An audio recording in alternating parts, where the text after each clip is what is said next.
Hello, আসসালামু আলাইকুম viewers, welcome to my channel. আশা করি সবাই ভালো আছেন, ভালো থাকেন, সুস্থ থাকেন। এই কামনা শুরু করছি আজকের ভিডিও।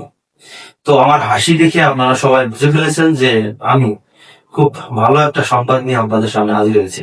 আর আপনারা ইতিমধ্যেই হয়তো জেনেও ফেলেছেন বা আপনারা শুনেও ফেলেছেন, বুঝেও ফেলেছেন যে আমাদের পে স্কেলটা অবশেষে হতে যাচ্ছে। মানে জুলাইয়ের 1 তারিখ থেকে, আগামী জুলাইয়ের 1 তারিখ থেকে আমাদের এই পে স্কেলের যে গেজেট, সেই গেজেট মনে করেন বাস্তবায়ন হয়ে আমরা জুলাইয়ের 1 তারিখ থেকে কার্যকর হবে, সেরকমেরই একটা কথা মহান সংসদে আমাদের মাননীয় অর্থমন্ত্রী এই আমাদের কাঙ্ক্ষিত আমাদের সেই সোনার হরিণটা পড়ে শোনালেন নিজ হাতে সেই কাগজে এভাবে ধরে রেখে আমাদের সেই কাঙ্ক্ষিত সোনার হরিণটা পড়ে শোনালেন। মানে শুনেও আসলে যে কত বড় ভালো লাগতেছে যে আমাদের পে স্কেলটা অবশেষে দীর্ঘ 11 বছর পরে আমাদের এই পে স্কেলটা বাস্তবায়ন হতে যাচ্ছে কি হচ্ছে। এটা এক প্রকারের নিশ্চিত এবং শিওর সংবাদ। এই দেখেন, আমি কিন্তু ইতিপূর্বে অনেক আগেই বলেছি আপনাদের যে আপনারা অহেতুক নানান রকমের ইউটিউবারের কথায় বিভ্রান্তিত না হয়ে সত্য এবং সঠিক সংবাদের অপেক্ষায় থাকেন। কিন্তু দেখেন, এখন সংসদে মাননীয় অর্থমন্ত্রী যেটা আমাদেরকে বললেন বা যেটা ঘোষণা দিলেন, এটাই হচ্ছে সঠিক সংবাদ। এটাই হচ্ছে আকাশের চাঁদ, যেটা আপনারা সবাই দেখতে পেলেন।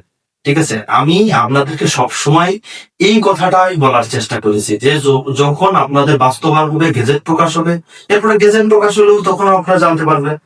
সুতরাং সত্য এবং সঠিক সংবাদ আসে, কিন্তু সেটা আমাদের ধৈর্য সহকারে তার অপেক্ষায় থাকতে হয়।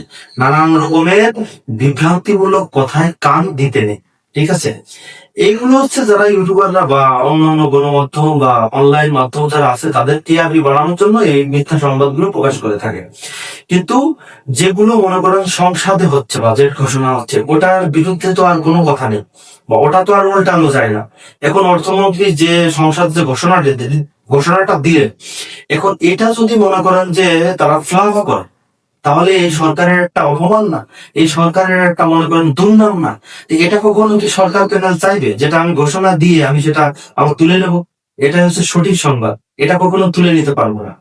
আর এটা তুলে নিয়ে সরকারের একটা অপযশ হবে, অপমান হবে। আর এই অপমানটা অবশ্যই বিএনপি সরকার চাইবে না। তাই এটাই হচ্ছে আমাদের সেই সঠিক সংবাদ, আমাদের সেই কাঙ্ক্ষিত সংবাদ। তারপরেও সংবাদটা আপনারা সবাই শুনেছেন, মানে ভালো লাগছে। মানে অর্থমন্ত্রী নিজে মুখে এই জিনিসটা পাঠ করে মাননীয় স্পিকারকে শুনিয়েছেন এবং সবাই টেবিল থাপড়াইছে। আর মনে করেন যে আমাদের মনের ভিতরে ধুকপুক ধুকপুক করতেছিল যে কখন আমাদের এই বাজেটটা ঘোষণা করবে। তা অবশেষে এই বাজেটটা ঘোষণা করছে। আর ঘোষণা করার পরে আমাদের মনের ভিতরে এক প্রকার মনে করেন যেটা ভালো লাগা, একটা ভালো ফিল, ভালো অনুভূতি, এটা প্রকাশ পেয়েছে। আমরা সবাই কিন্তু এই কথাটা শুনেছি, তারপরেও আরেকবার আমি আপনাদেরকে তার মুখের এই কথাটা শোনাবো। ঠিক আছে, আমাদের মাননীয় অর্থমন্ত্রী নিজের মুখে যে ঘোষণাটা দিয়েছেন সংসদে দাঁড়িয়ে, মহান সংসদে দাঁড়িয়ে, সেই কথাটা আমি আপনাদেরকে আরেকবার শোনাবো। শুনতেই হবে, কিন্তু ভালো করে সম্পূর্ণটা শুনবেন। সরকারি কর্মচারীরা বিগত প্রায় 11 বছর যাবৎ একই বেতন কাঠামোতে বেতন ভাতা পাচ্ছেন। ইতিমধ্যে মূল্যস্ফীতিজনিত কারণে জীবনযাত্রার ব্যয় অনেক বৃদ্ধি পেয়েছে। আমরা সরকারি কর্মচারীদের জন্য নতুন বেতন কাঠামো আগামী 1 জুলাই 2026 হতে ধাপে ধাপে বাস্তবায়ন করার ঘোষণা দিচ্ছে মাননীয় স্পিকার। তো ভিউয়ার্স, আপনারা শুনেছেন, তারপরেও আপনাদেরকে শোনালাম। আপনাদের আসলে ভালো লাগা, আবারও ভালো লাগাই, মানে আবারও একটা ভালো লাগা তৈরি করে দিলাম। তো এখন পুরোপুরি ভাবে আমরা নিশ্চিত যে আমাদের টেস্ট হবে, আমরা হাতে হাতে বেতন পাবো।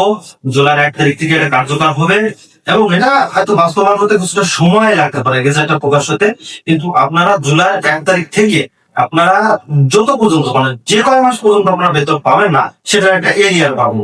আচ্ছা, এটাকে এখন আমাদের মাননীয় অর্থমন্ত্রী বলছেন যে এটা আমরা ধাপে ধাপে বাস্তবায়ন করব। তো সেই ধাপে ধাপেটা যেন 2 ধাপে হয়, 3 ধাপের জন্য না হয়। 100% আমাদের বেসিকটা যেন প্রথম ধাপে কাজ মানে কার্যকর হোক। তো এটাই আমাদের আশা থাকবে। আমাদের এই বিএনপি সরকারের কাছে মানে দীর্ঘ 11 বছর পরে আমাদের কাছে পে স্কেলটা দিচ্ছে।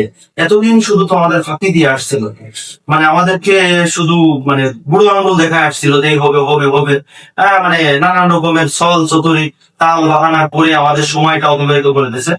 আর আওয়ামী লীগ সরকার তো আমাদেরকে একটা শুভঙ্করের ফাঁকি দিয়ে গেছে 2015 সালে যে পে স্কেলটা বাস্তবায়ন করছে। আবার বা মুই মানে এটা যে তার ব্রেন মানে কি লেভেলের তার ব্রেন, সেই ব্রেন দিয়ে আমাদেরকে পে স্কেলে মায়ের খাওয়াই গেছে। তা যাই হোক, সেই মারটা আর আমরা খেতে চাই না।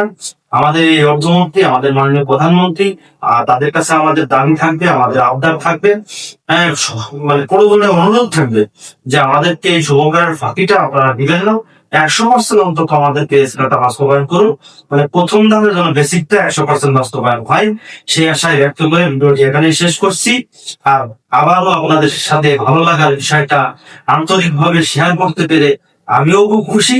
তো আজ এ পর্যন্তই, দেখা হবে পরবর্তী ভিডিওতে। ততক্ষণ পর্যন্ত ভালো থাকবেন, সুস্থ থাকবেন। আল্লাহ হাফেজ।